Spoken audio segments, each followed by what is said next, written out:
today as we're all right. We're gonna start letting everyone in. Excellent. Hi guys, come on in. This is gonna be a fun discussion today. Holy moly, welcome, welcome, welcome. So this Hello, is really hello. exciting, guys. This is the first time that we are going to be hosting our masterclass for the month, and we're bringing in a special guest. So I would like to, number one, welcome you guys back. Obviously, welcome to 2025. We're here with our masterclass series, and there's so many cool things that we're going to be learning this year. And I am so excited to bring on Lilian Sue. She is going to be talking about PR and how we can really make this like the best year ever when it comes to promoting ourselves, doing everything that we can to get our books out there. I met Lilian on social media and I am so excited to see what she has to say. So I'm going to pass it over to her to explain more about who she is and get on with the talk. Thanks so much for the fantastic intro, Carissa. Hi, everyone. I'm really glad to be with you today. Hope everybody's having a good start to the new year. I'm just going to be sharing my screen here, and we're going to have a conversation today about how to unlock your PR superpower. So I'm going to go over really quick what we're going to be talking about today, and then I'm going to tell you a little bit about me before we really dive into things. So what are we going to be talking about today? We're going to be talking about some of the prevailing myths that people believe about PR that might be stopping you from moving forward. And it's stopping you from moving forward because it could be feeding into your fear and your anxiety about getting out there and unlocking your superpower. So I'm going to be debunking all of those myths for you. We're also going to be talking about your secret recipe to launching a successful PR campaign. And I'm going to work with you. There's going to be a bit of an exercise where you're going to brainstorm part of your PR superpower. And then to wrap up, I'm going to be talking about some of the PR power tools that you can use right now to get in front of the right readers and to start building those relationships of trust and credibility and have them start to get excited about your books.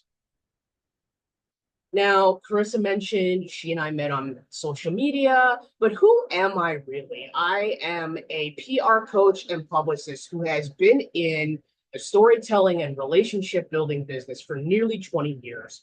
I've worked with dozens of authors and hundreds of entrepreneurs on how to unlock their superpowers to harness the power of PR inside my powerful publicity program, where I help them push past their fear, their anxiety, and unlock those PR superpowers to really learn how to powerfully share your story in order to build those relationships that are going to get your readers to trust you. But I'll elaborate on that in a little bit.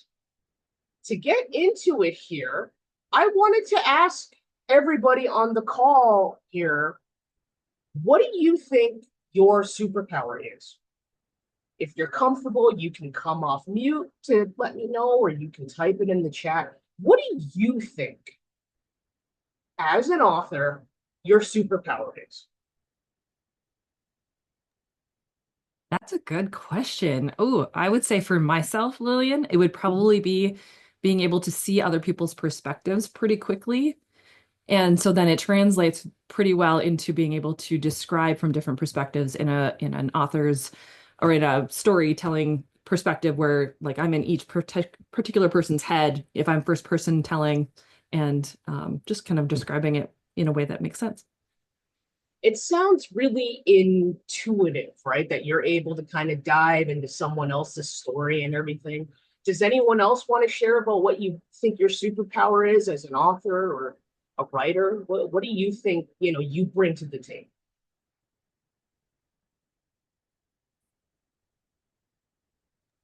Don't be shy, guys. I know you all have things that you can say.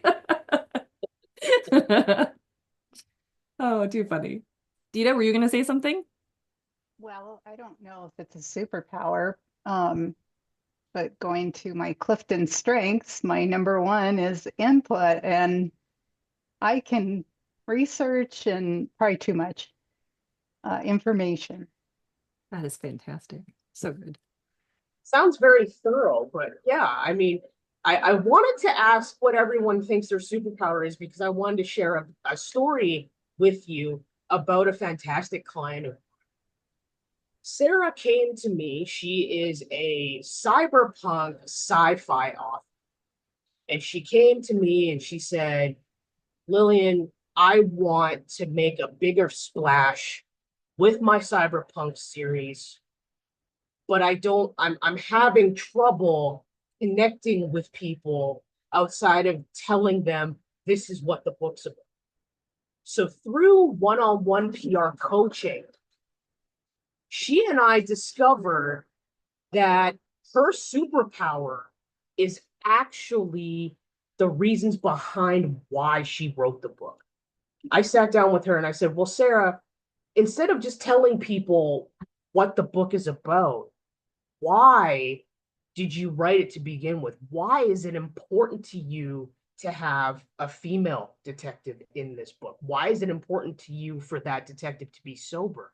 And we realized that her superpower was really about giving sober, powerful characters a voice within the cyberpunk sci-fi genre based on her experiences living as a sober creative. She said, I want to give characters like this representation in order to turn those popular hard-boiled detective tropes on their heads. And I said, this is your superpower.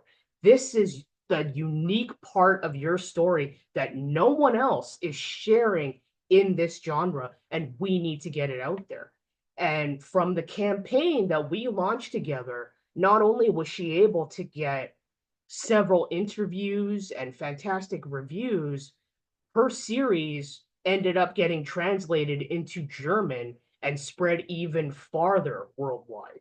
So this is what I mean when I'm talking about your superpower is really about your personal and professional lived experiences that make your own story and the reasons behind why you wrote the book powerful. But we're going to get into that in a little bit. I'm going to first get into some of the beliefs that a lot of authors I've worked with and authors I've spoken to over the years have said to me, this is why I believe PR can never work for me. And a lot of these beliefs are based on popular myth, they're based on fear, and they're based on anxiety. And I'm here to help you push past just a few of them today. One of the most popular beliefs a lot of authors I've worked with have is that they believe you need to be a celebrity and you need to have 20, 30, $40,000 in order to make a campaign work for you and to have those millions of followers. This myth is false. It's rooted in imposter syndrome. It's rooted in fear. And I'm here to tell you today that you can make PR work for you as long as you know who your audience is, what your goals are. So, where do you want to take your book and your author career? And how do you want to share your own unique story superpower? You don't need the 20, 30, $40,000 or millions of followers to make it work.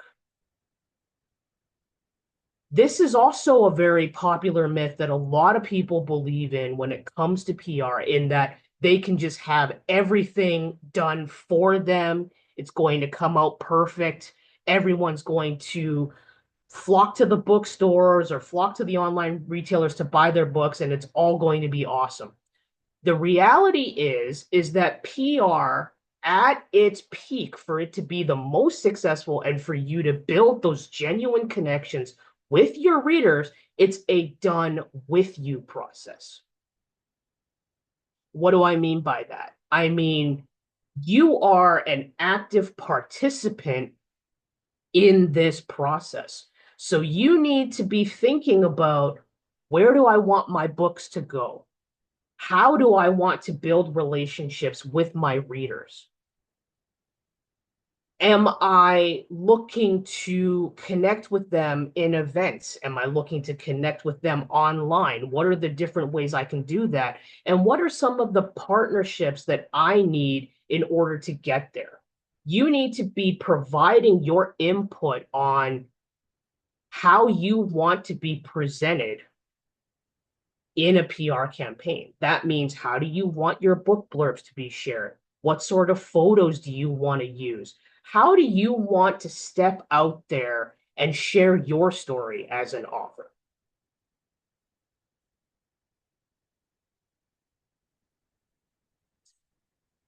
Yeah.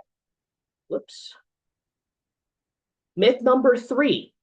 I've had a lot of authors say to me, I don't feel like I can get out there and share my story because this isn't a line of work that I have a degree in. I haven't spent 20, 30, 40 years in this industry. I don't feel like I'm an expert, and therefore I don't feel like my story is worthy of being shared. And everyone that I see out there that's being interviewed, whether it's in a magazine or a podcast, they always come across as so poised and so calm, and that's just not me. Well, I'm here to tell you this. You don't have to have a degree or decades of experience in your subject matter to be an expert. What already makes you an expert is your own professional and personal lived experiences that makes your story unique. And guess what? You may think that all these folks and other authors and entrepreneurs that you're seeing that are being interviewed look perfect and they sound perfect and everything is polished. What your readers and your audiences really want is that genuine authenticity. They don't want perfection. They want to get to know you. They want you to be you. So if you're thinking that you have to be this really knowledgeable expert with a degree and you have to be perfectly polished all the time just to show up on stage or be on camera, that is not true. The next couple slides are going to focus on some of the myths surrounding the PR industry. Some things that a lot of entrepreneurs have said to me after they've done previous campaigns. They've said, I gave them all of the stuff, and then what came out was so different. The writing was so different. Well, I'm here to tell you that most PR firms, most PR agencies, these teams that you might be looking to work with, you're not going to have your publicist write the media alert or the pitch for you. Oftentimes, they're going to have their team members do it. They'll hire copywriters to do it. They may even incorporate some AI to help them. But don't think that, hey, I'm just going to give it to them and they're going to do all of the work on my behalf. Here's another prevailing myth about most of the PR agencies, and that is that you're more than likely not going to get access to the top secret contact lists. Why?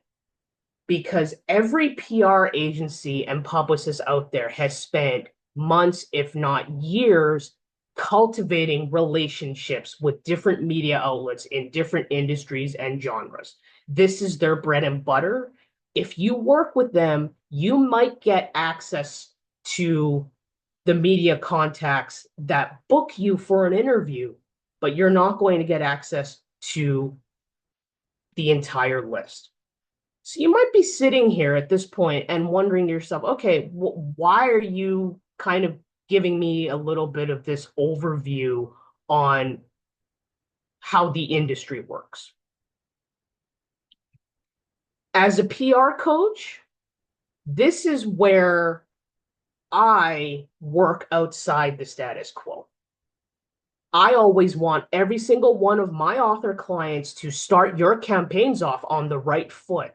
So you get access to the contact list that I've spent years building, the relationships that I have that I've spent years cultivating. And I give them to you because I want to make sure that you are forging the right connections and building the powerful relationships that are going to get your books out to the right readers. And I also want to save you time and energy. Another thing that I work with my clients to do all the time is to help you develop those irresistible pitches featuring your PR superpowers that is going to showcase your books the right way and position you as an author that they take one look at and go, hey, I have to book them for an interview. I would love to review their book. This is something that my audience of listeners, of viewers, of readers is really looking for.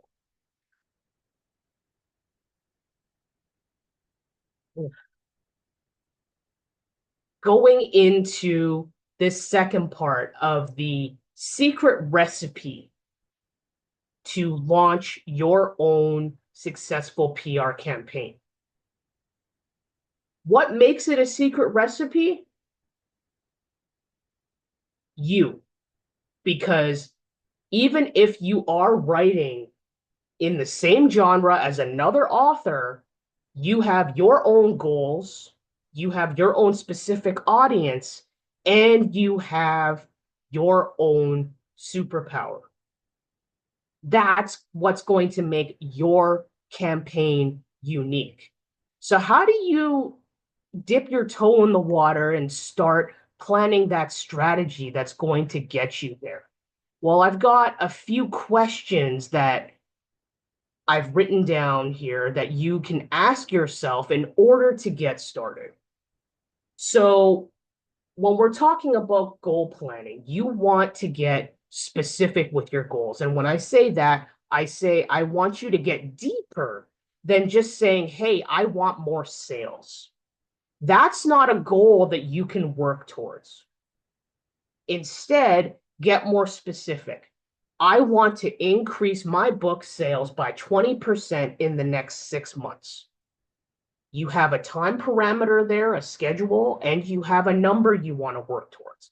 Once you have that, break it down a little bit more and ask yourself, okay, over the course of that 6 months, how do I want to connect with my readers online, virtually, through different distributors, through different partnerships and collaborators, whether it's with other authors or festivals, and how do I want to get my book more visibility by, for example, getting it on a podcast where the podcaster will review it and maybe give me an interview so that I can actually share with readers what my book is about. So that's one way you can start brainstorming your goals, is by getting more specific. In regards to figuring out where your audience is and also starting to unlock your superpower, ask yourself, why do you do what you do as a writer? What was the impetus for it? Like, what was your origin story, to borrow something from the comic book world? Everybody has an origin story on how and why they started writing. This is your opportunity to ask yourself that and to really start brainstorming and really get to introspective on, what is your motivation and your inspiration for continuing to write. So that's kind of a quick overview on just getting started on doing some of that brainstorming. And I know that I have thrown a lot of things at you um, in the last few slides. So, not to worry, but I have a free resource for everyone that's attending live today, and also to anybody that's watching the recording. You can access my PR Power Play workbook. You can scan the QR code or go to inretrospectwritingservices.com/workbook. And what it's going to help you do is through prompts, it's going to help you get introspective on what your unique story superpower is. What are the personal and professional lived experiences that have inspired your journey as an author and an entrepreneur? It's going to help you recognize, do I have any fears and anxieties about getting out there and sharing my story and really getting to know readers and the wider world of media? And it's also going to help you brainstorm some of your goals when it comes to building that strategy that's going to help you get your book out there to global audiences. So I'm just going to leave that up there for a little bit so you can scan the QR code or go to the URL. Not to worry if you don't get it right off the bat. I'm going to show it again before the end of the presentation. But let's really get into the nitty-gritty of defining your story superpower. I've talked a lot in the last 15 minutes or so about the fact that your story superpower is really about your own professional and personal lived experiences. Why is that powerful? Because that is unique to you. Your journey is unique to you, and that is something that cannot be taken from you or duplicated by anyone else. And the reason why it's so crucial to unlock your story superpower and to allow readers to get to know you is because, unfortunately, there are thousands of authors out there that write in your same genre. And every reader out there has limited time, energy, funds, and attention span when they're looking for new books. So while it's great for you to have a fantastic, gorgeous cover, a fantastic blurb that will show them parts of the story and how that might pull them in, ultimately, people buy from people and people trust people.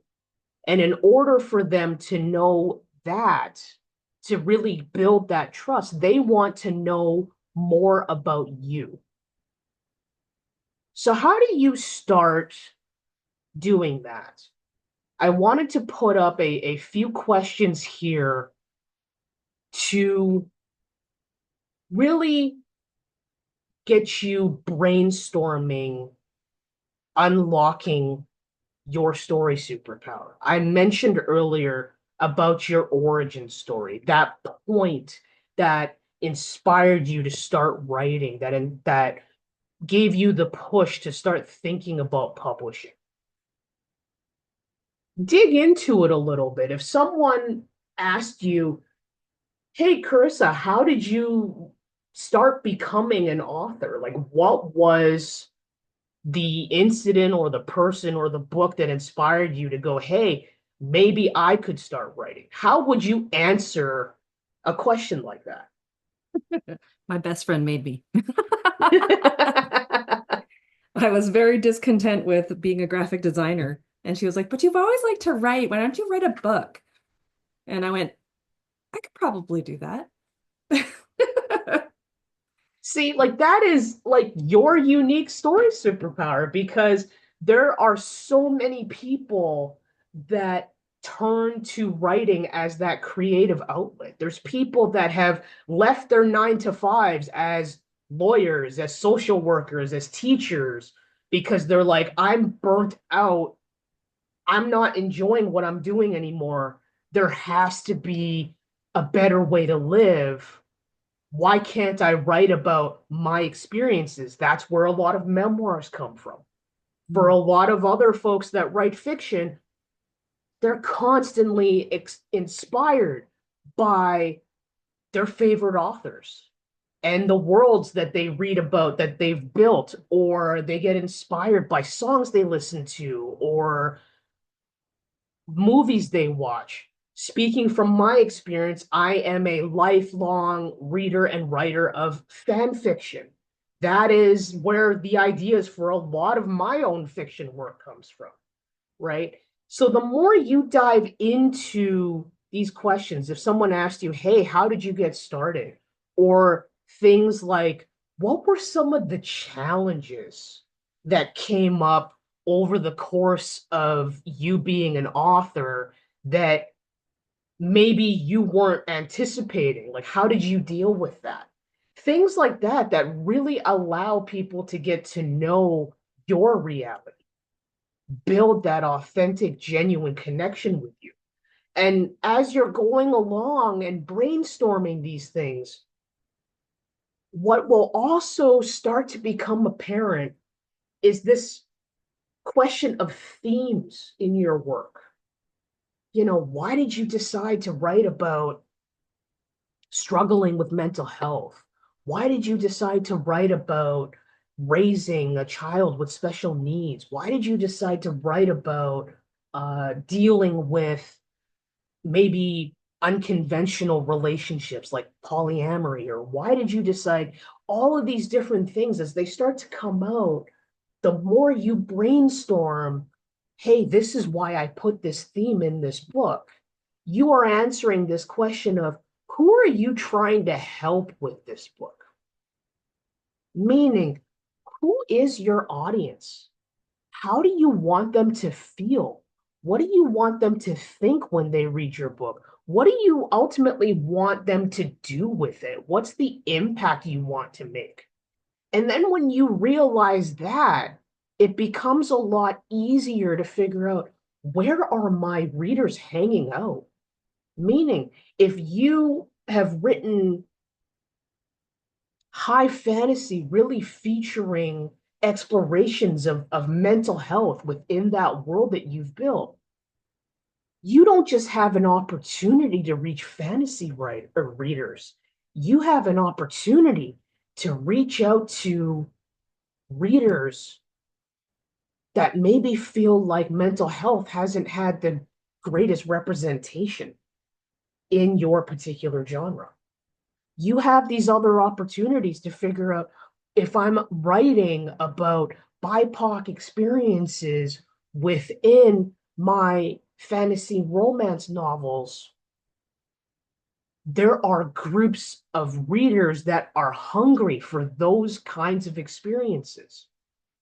This, when you dive into who you're trying to help and who your audience is, it becomes a lot easier to uncover the themes of your book. And when you're able to do that, what you're actually doing is you are opening up your book to so many more audiences beyond just the genre that it's in. So when I talk about unlocking your PR superpower, I'm talking about diving into your author and entrepreneurship journey and really getting into, beyond the genre, why is the story of my book important? How has my experiences and my knowledge in going through these different things influenced the book and the characters? And how is that going to help my audience? What's the impact it's making on my audience? This is something that I work with my clients to brainstorm on all the time, because it is the meat of a successful PR campaign. And it is what's going to help you and your books stand out. So to summarize what I've just talked about here, when we're talking about unlocking your superpower, I want you, if you learn nothing else from today, I want you to really hone in on what your experiences have been.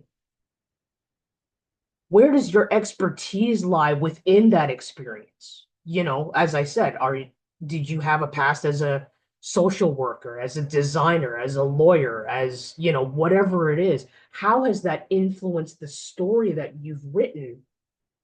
And who needs to hear that story? Who are you looking to impact with that story?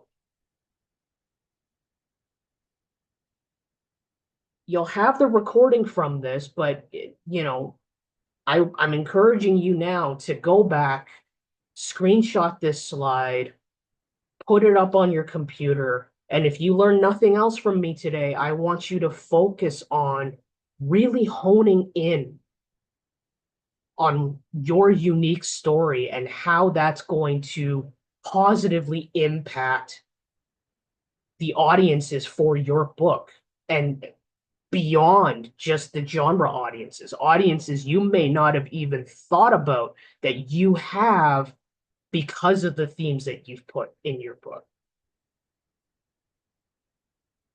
So to wrap up, I wanted to quickly kind of summarize some of the PR power tools that you can use that are going to help you find the reviewers, the podcasters, the blogs, the websites that are looking for authors and books with your themes and within your specific genres. The first platform is matchmaker.fm. That is a fantastic podcast database website that I'm a member of myself. You join for free and you can look up podcasts from all over the world under different categories that focus on different industries, and you can connect with them directly if they're looking for guests to talk about how you collaborate together to share your story. Similarly, the Need a Guest group and the podcast guest collaboration community, they are both on Facebook, but they are free. And the beauty of both these platforms is on a daily basis, you will find dozens of podcasters that are looking for guests in a wide variety of industries, focusing on hundreds of different categories. They're looking for everybody from people that want to talk about love and relationships, to authors that have sci-fi fantasy books, to parents that have raised special needs children, all the way to people that are interested in sports or who identify as therapists that might have written books. And the beauty of both those groups is that you can join for free and connect with these podcasters directly, and also see who else has been on their platforms. So you'll be able to vet whether or not that podcast is actually right for you. And you can connect with other guests and go, hey, I'm thinking about showing up or pitching my story to this particular platform. I see you've been on it. What do you think? So you can build relationships with fellow guests and podcasters at the same time. And lastly, the International Speaker Network, which you can join the group on Facebook for free, is an opportunity that will not only give you the chance to find different podcasts to be on, but also stages to be on. They can be virtual stages, they can be for groups like this, they can also be for summits, and give you an opportunity to really step out there to find your audience and share your story with groups or through podcasts, and really just kind of get that practice in. So in case you missed it the first time, here again is my free PR Power Play workbook. You can absolutely use it. There's a lot of prompts in there that are going to help you with brainstorming your goals, with getting introspective on your story, and also to really help you build out that strategy that's going to wow media and readers alike. So you can scan the QR code there, or go to the URL. But before we get to questions, just to summarize the key takeaways, once again, to make PR work for you as an author, you don't need thousands of dollars or an audience in the millions. You don't need to be someone with a degree in that subject matter or have 20 plus years of experience, but you need to be willing to hone in on your superpower and to share your story while being aware of what your goals are so that you know you're getting in front of the right audiences. Now, for anyone on here live today or who is watching the recording, and you're thinking to yourself, you know what, I think I'd really like to try PR. I think it's a great way for me to get in front of more readers, to build those relationships that are going to help me springboard to larger audiences. You want to maximize your time and your energy, but you want to really speak to someone to help you save time and energy on that. Book a call with me. I would love to speak with you on what your goals are, how we can work together to really figure out how to hone in on your story superpower, to make sure you're getting in front of the right audiences, and to really build fantastic content that's going to help you grow your author business and your books beyond social media. And that's going to help you build in that long-term growth for your author career. So if anybody is ready for that, you can book a call with me. Just scan the QR code or go to inretrospectwritingservices.com/call. So with that, I'm going to stop screen sharing and get to questions, I guess. Hey, Lilian, I have a really quick comment. When you sign up for the news or for the workbook, just as an FYI, it goes to, I think, what should be a thank you page, but it says page can't be found. So once you sign up, it goes to like nothing's there in that location. But I did get the workbook. So just a FYI to anybody who's trying to download the workbook, it is there. You'll get it in your email just fine. Okay, so anyone have questions for Lilian to talk about? Otherwise, I do have a couple that I've written down. Does anyone want to go first? Everyone's like, what? Sherry, I saw you come online. Any questions? Anything that's come up so far? Or are you just like, no, Carissa, you go ahead. Okay, fine.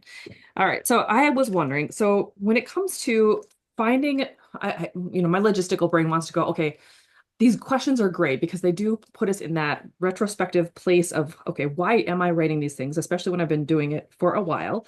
But what's the starting point? What's the best place to start when we're just trying to figure out like where then technically would our audience, where would be the first best step to find our audience and be talking to them? Is it social media? Is it doing a search on chat to find our audience? Like, what would you recommend? Like, what is your first step when you're helping an author figure out where their audience is? When it comes to figuring out where their audience is, I first look at where the author is. Like, where are you spending your time and building your community? I think what gets overlooked oftentimes for a lot of authors is there is strength in your community as well. Because wherever you are spending your time, right, whether it is social media, whether it is Discord or similar forums and places like that, you're going to be bumping into a lot of fellow writers that write in the same genre. There's a chance that they could also be readers of your genre, but chances are their audience is also going to have similar readers. So one of the things that I really look at for my author clients is, where are you spending your time, first of all? And why are you there, right? Like, what was it that drew you there to kind of build your first initial visibility strategy that way. And then it's like, okay, what can we do within the parameters of this to find your people? And one of the best ways to do that, as we're working on figuring out what your goals are, figuring out how to unlock your story superpower, is who in your community has an opportunity that will help you get out there. There are, like, every writer's community has dozens of other authors that, they do their own IG live shows. They have YouTube review shows. There's other opportunities that people may not think of when they're thinking about media, right? Right.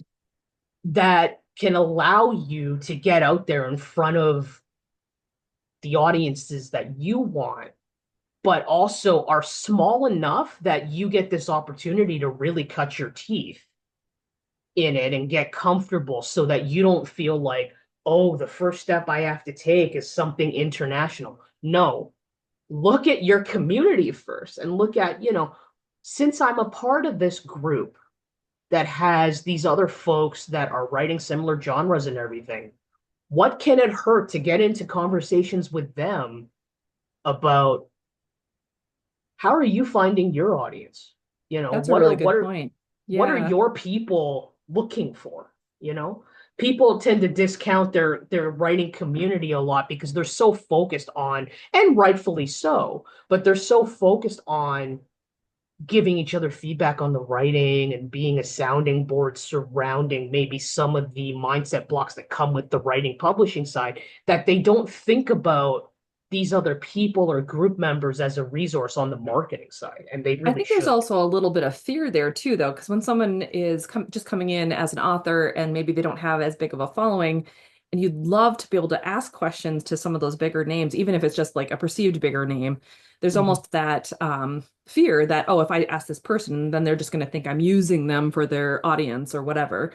I know I've heard that often, and I know when I first started, I definitely felt like that. So how do you overcome that kind of situation? Because, like I think back to when I was first hiring my friend P and PA Jenny, like it wouldn't have even occurred to me to reach out for newsletter swaps to some of the big authors that she started having me swap with. But because she had no such like qualms, it was easy for her to just reach out and be like, hey, we'll do the swap, whatever. So what would you say to the author who's a little bit more on the um like the imposter syndrome side of things? I would say that, and a lot of what I work with my authors on in one-on-one coaching is the mindset piece. And in doing so, I use a lot of affirmations and mantras. And when it comes to imposter syndrome, I remind them, I say, everyone, like, repeat this, put it up on your wall, remind yourself that everyone has their own journey and everyone reaches their milestones in their own time, but that doesn't mean that my milestones are invalid. Hmm. If someone, the worst thing someone can do if you reach out to them for insights or advice is to say no. But if that is the worst thing they can do, then you're still in pretty good shape. That's true. Because even if they're not maybe necessarily willing to give advice for whatever reason, you learn a lot from observing people Hmm. and from kind of seeing what their strategies are, what their content is like, and really in taking that into yourself, absorbing that and saying, okay, this would work for me versus this doesn't. I think a lot of the discourse and what can end up happening is that you see something work for somebody and you immediately co-opt that for yourself, believing it's going to work for you without recognizing that, hey, this person has their own strategy and their own goals. Their strategy and their goals are not mine. So Right. while I see something and it might be a good idea, or I can ask for advice and I might get a ton of insights, you always have to remind yourself that, hey, I need to then qualify that for my own goals and my own strategy and where I'm comfortable. Because some of these bigger name authors might be happy posting 7 days a week, 3 times a day. But if that's not you, that's not where your energy lies, you can't be forcing yourself into that box. That's something that I work with my clients all the time on when it comes to PR, that, we are looking at a long-term, big picture growth here. And as such, I want to make sure that whatever we do is focused on being sustainable and consistent for you, keeping your own energy in mind, keeping your other responsibilities in mind so that you feel good about doing this opportunity and not backed into a corner on it. I think that makes total sense. I mean, the industry kind of gave us, because the industry didn't have standards when we first started out, it's like we kind of just were throwing spaghetti at the wall on so many different levels. And so we kind of just followed every new trend, every new person saying the next new thing. And no one really stopped to go, okay, but does that feel good to me? Like, does that particular situation, that particular site, that particular methodology of posting or getting out there, does that feel like the right thing to me? And so we kind of spread ourselves so thin to the point that we got it backwards. We did the thing before we got our energy behind it. And so then it's like we're doing all the things, spinning all the wheels, having all the plates, whatever analogy you want to use. And then we're like, why is nothing working? Right? Right. And actually, Sherry had a great question in chat there about being in book clubs and book events, and how do you find your people there? Well, again, it's also about leaning into community. With book events, if you're attending as a reader, you might strike up a conversation with the person that's at the same table with you, or strike up a conversation with the author that you're visiting. Or if you have a table at a book event, talk to your fellow authors. What's everybody doing, right? With the book clubs, I mean, if you are attending as a reader, you have that common ground with your fellow readers with particular genres and particular books, right? Start talking to them about what they look for. You may find that your own readers are fellow readers with you in a book club. I would even mention too, Sherry, that like whenever I go to live events, I have like a sign up sheet where people just like, I just put it down, and if they want to sign up for it, they can sign up to be on my newsletter list. And so then when I get done from the in-person event, I go ahead and enter those into my MailerLite account once I'm home. So that's another way to be able to get them. And sometimes like with this list, I didn't even have to ask them. It was just sitting there. And so then they'd grab a bookmark or whatever, sign their name, and off they'd go.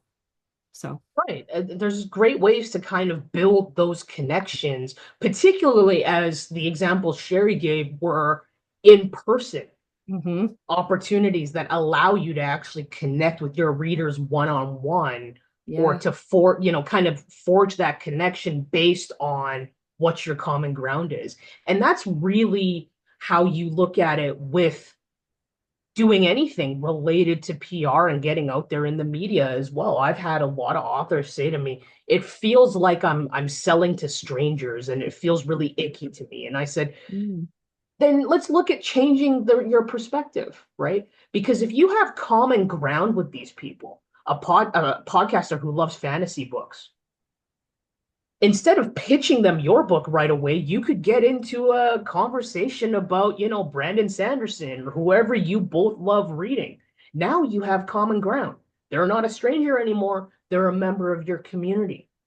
And then when it comes to actually getting on that platform and talking, you're not selling in the sense that you're not saying over and over again, buy my book.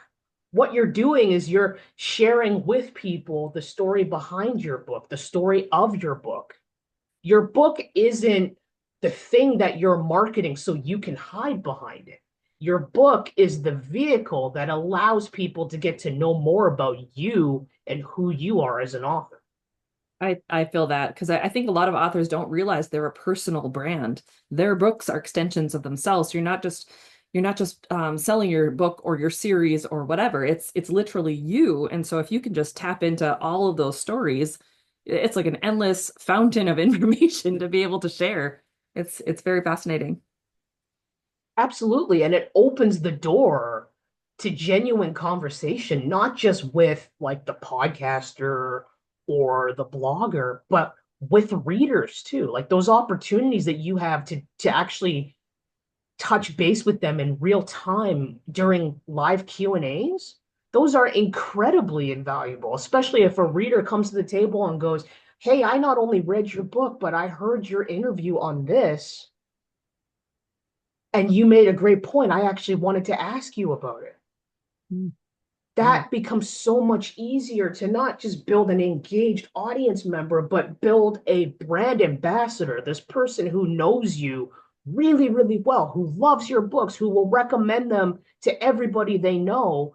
These are the people that are going to pre-order your books, that are going to sign up for your book events every time you have one. And they're going to, hopefully bring a bunch of their friends too to a book event. And then you're like, this person that I met like 3, 4, 10 years ago is still here as a part of my audience, helping me grow my audience. That's really what you want, is to really have those opportunities to build those genuine relationships so that not only do they keep coming back for more, they're bringing more people each time they do it. Right. When if you're doing a book launch, let's say, Yeah. how would you structure like what time frame wise, how would you structure a book launch? Because I know a lot of authors, they struggle with, their book is done, they're going to put it out there and they kind of just wing it. Like what would a typical like PR type time frame look like for an author, and what should we be like, how should we be thinking about it differently? One of the most popular questions I get during these kinds of webinars is like, when should we even start be thinking about that kind of thing? And Right. I say to authors, I said, when your editing's done and you're almost solidified on your cover design. Why? Because now your story's solidified for your book. You have an idea visually how the book's going to be presented, right?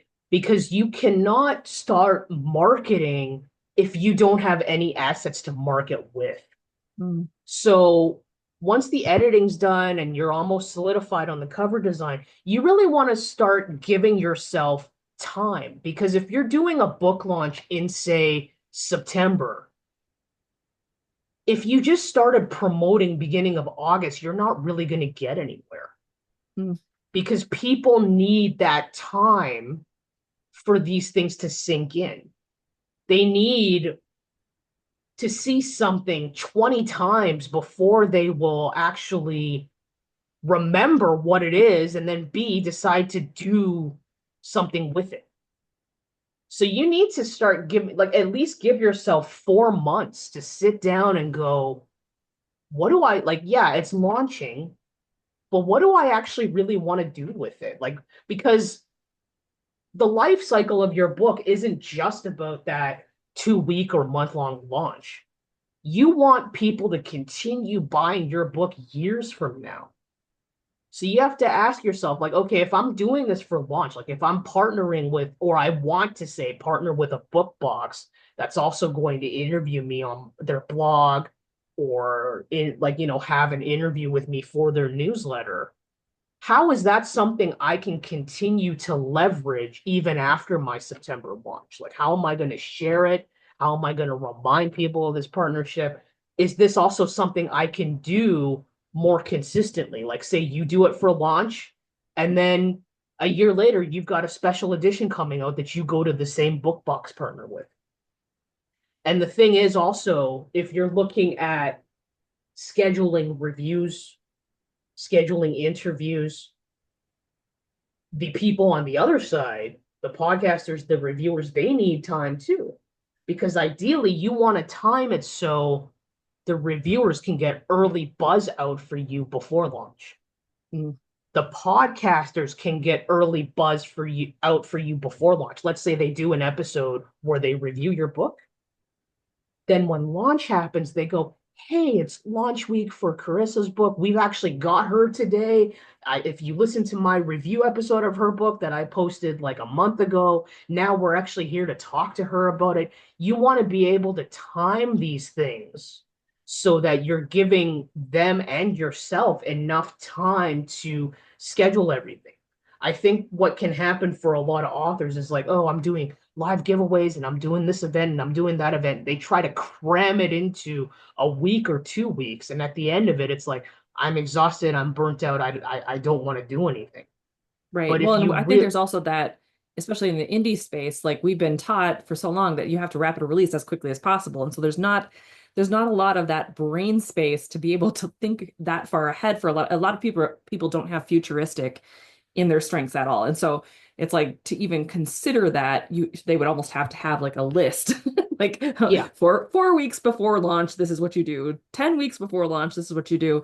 And if it bumps into the book that you were supposed to be publishing last month, it's like all bets are off because now all of a sudden they're completely nuts. But I think what you're saying is so important for people to hear. It's like sometimes if you're not seeing the results that you're wanting from your book launches, it comes down to not getting the word out in a way that is really going to have an impact, because that is going to have more of an impact than just say blowing up in a Facebook group real quick and then it's gone, it's fizzled, it's been like 2 days and then now there's nothing, right? That's exactly. powerful. Like you're really bringing longevity and long-term growth into it. And also like, how can you scale that? Mm, If, for example, for your launch, you've done 5 interviews that you've had and you have content from those interviews to keep sharing, the more you share that, the more other media, other reviewers are going to be like, oh, this, she has experience.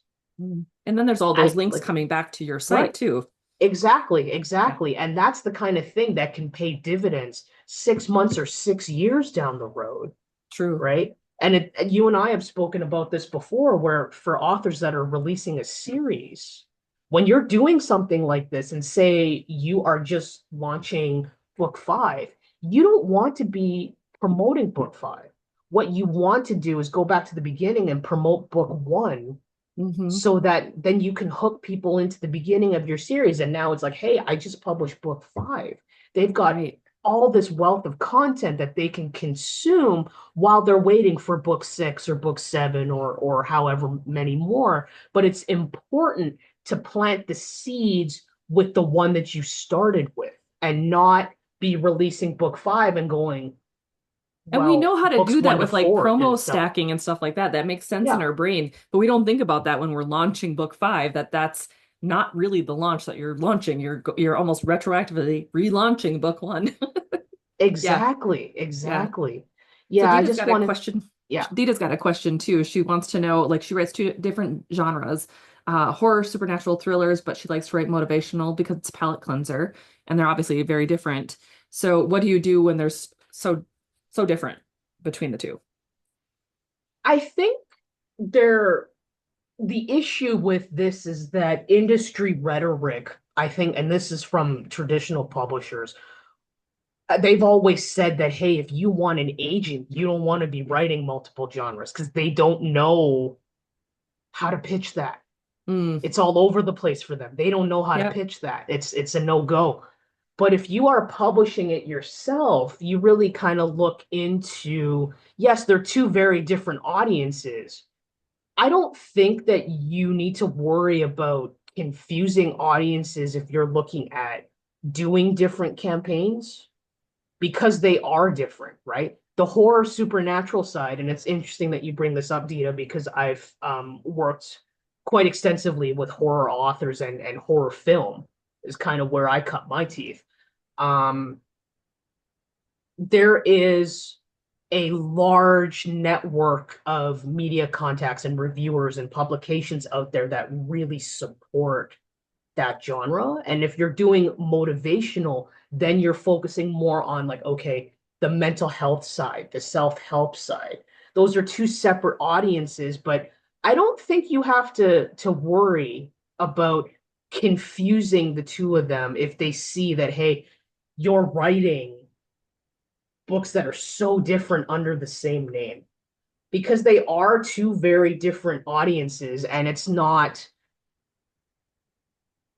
delineating your marketing strategies, because what you do for a self-help audience is not going to work for horror, and vice versa. Would you consider though separating them as different pen names on like Amazon, let's say, so that you're not confusing the algorithms? I know for myself with my nonfiction, I use the same name, Carissa Andrews, but I actually put like an L in between the nonfiction and have a different pen name for it so that the algorithms separate my nonfiction work from my fiction work. And it just seems to help with the visibility aspects of things and to not confuse those particular readers on the algorithm-based apps. Like I know for my own website, I don't care. I just shove it all in like my website, like they can figure it out. But for sites like that, like Amazon or whatever, what would you recommend there? I don't know that you need to go the pen name side because there can be drawbacks with that.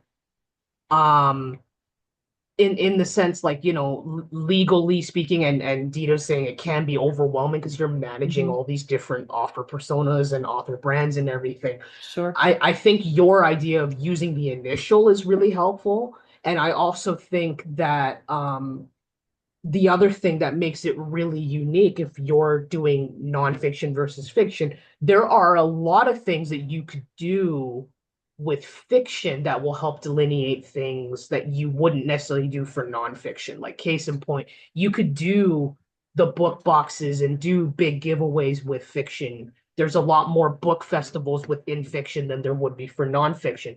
But with nonfiction, you have, I think, an easier time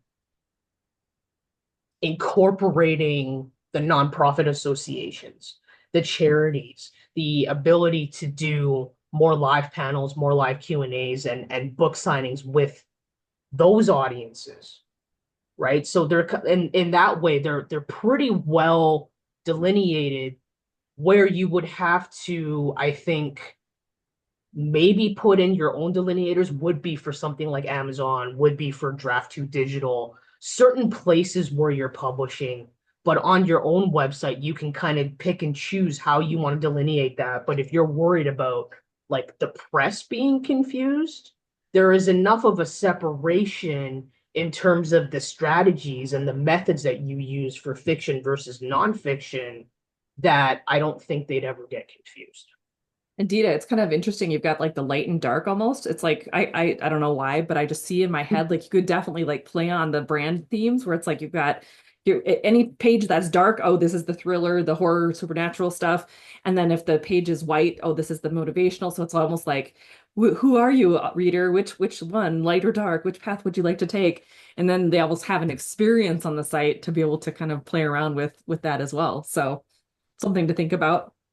Oh, I like that. Thank you. And Lillian, thank you for clarifying that because, like Carissa said, we've been told by the industry, you better stay in your lane. And it's like, well, I don't want to be just a horror supernatural writer and not explore other genres. I mean, Yeah, that's not fun to me. I want to experiment. But then you have that same. industry telling you better pick one and stick with it under this name, or you need to create a whole nother persona And I think and that really market comes, yourself as yeah, that. I think it really comes down to their sites and their algorithms because their algorithms get so confused.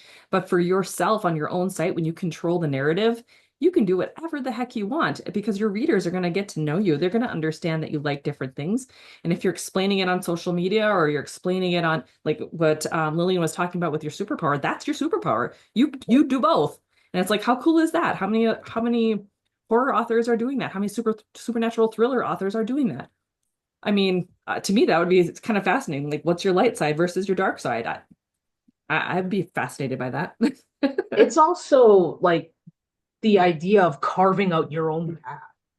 I know there's an author I was just talking to earlier this week who got rejected from an agent because to them they cannot query sci-fi romance.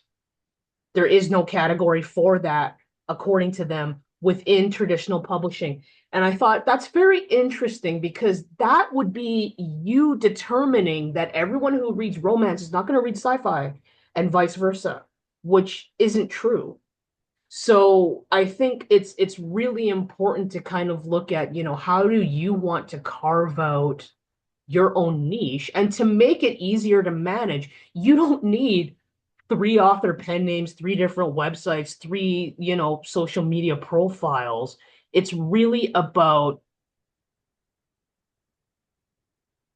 collating all of that with certain themes running through it. Like I would think that in your horror, supernatural thriller books, that while there may not be necessarily self-help things in there, there's things about character motivations that are certainly in there that you could tie into your self-help journey. You could, to make it like, I understand that you don't want to confuse readers, but at the same time, this whole point, this gigantic thing of book marketing, of PR, it's never going to work if you can't make it sustainable and consistent for you.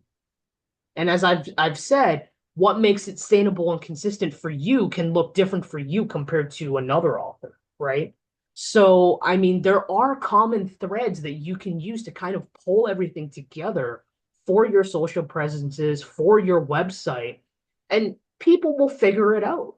If they're looking for certain things, people will figure it out. It's only for websites like Amazon, maybe, that you need to be like, okay, I'm delineating this. Like for me, I have a romance anthology that I published with, but I also have my nonfiction PR book. And in my bio, I've delineated, this is my fiction side, this is my business side. Which part do you want? Yeah, I think that makes total sense too. And the more you talk about things, I think that the more it's going to be easy for your readers to understand what you're doing. And those super fans are going to love it. They're going to love that they can get both from you. So it's just a matter of just communicating all that you are. I know one of the people that I love to follow is Amanda Francis when it comes to manifestation. And she talked about this in one of her, I don't even know if it was one of her classes or just one of her YouTube lives. I don't know. I have no idea. But when she was trying to decide like how to show up as a personal brand, because she really likes fashion and she really likes cars and she really likes manifestation, she really likes money. She was trying to figure out like how does she create a cohesive thing because she likes to showcase her outfits and whatever. And she just decided, she's like, no, my audience is smart enough to know this is all of me. This is who I am, and this is how I show up. And so if I'm showcasing my new outfit, if I'm showcasing my new car, if I'm showing my kids, if I'm doing whatever, they're smart enough to figure out this is just me. And so I think if we make that decision about who our audience is and that they're obviously smart enough to figure out which books they want to read from our thing and not get confused, then we get our energy behind that. And we know that when we're talking to our audience, they're going to know which version of ourselves we are coming from. Does that make And sense? then also comes down to how you want to organize things, right? On different Yeah. platforms, it's like, here's all my highlights from, the book trailers that I did for my horror supernatural thrillers. Mm-hmm. Here's the self-help side, right? So if if you, depending on how you organize the content, they're not going to get confused because they're going to know where they want to go And if nothing to else, it would interact add with a certain thing. curiosity, wouldn't it? Like if I Yeah. were to land on your page, Dita, and I was like, I landed over there because of the horror supernatural, and all of a sudden I'm like, hang on a second, there's motivation in here too. What's going on? I would be like, what's the story there? Like I would be so confused and curious to dig in. And so I would be going through your content trying to learn more.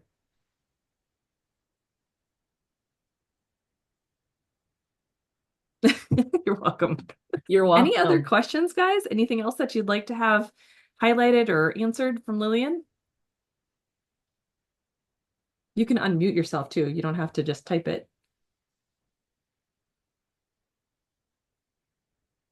Wow, everybody is so like chatty. They're just like blink, blink. Well, Lilian, thank you so much for being here. It's been such a joy to listen to you and to learn more and to get some insights when it comes to PR. I know it's a big area that we could definitely use some help on as authors. So I appreciate you being here and sharing so much of your wisdom. Oh, you're welcome, Carissa, anytime. And as I've said, for anyone on the call today or anyone watching the recording, you do have the links for my free resource or to book a call if you have questions.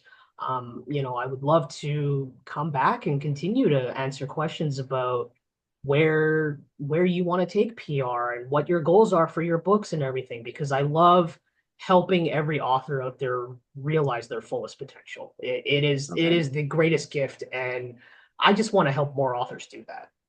So good. Thank you. Thank you so much, Lillian. And we'll definitely have to bring you back. I will make sure too that the links are in the replay email that goes out in a little bit. Okay. All right, guys. Well, have a great rest of the day. Have a wonderful weekend, and we'll see you again very soon. Thanks again, Carissa. Bye, Yeah. everyone.